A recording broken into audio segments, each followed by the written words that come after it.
Britain's spy agency GCHQ was illegally gathering data on British citizens, and that's the ruling of a UK court set up to keep intelligence agencies in check. Let's get now more on this from Laura Smith, who is in London for us. Well, Laura, do tell us more about today's ruling.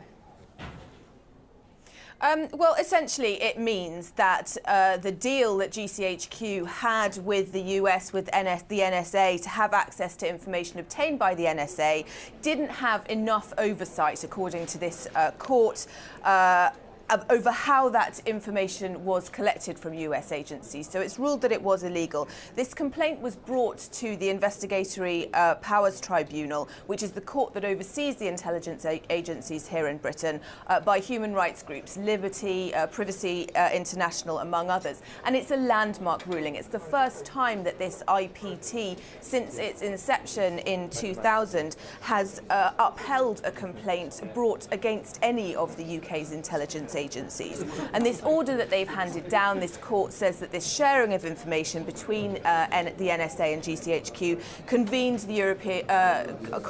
the European Convention on Human Rights, particularly in the areas in which it refers to the right to a private life and freedom of expression. And it relates, of course, to the mass surveillance programs called PRISM and Upstream, the existence of which we only know about through the documents that were leaked by NSA whistleblower Edward Snowden. And it's the first legal challenge that has been brought in the UK against the UK government's participation in either of those programs.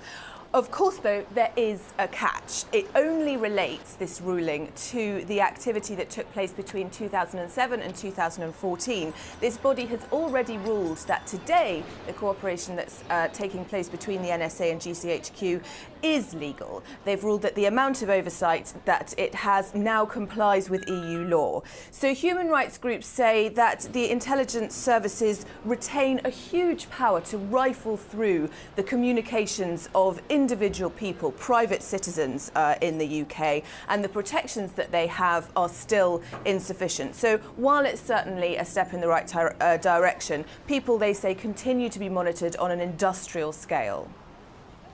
All right, Laura, thanks very much for bringing us up to date on this one. Laura Smith reporting from London.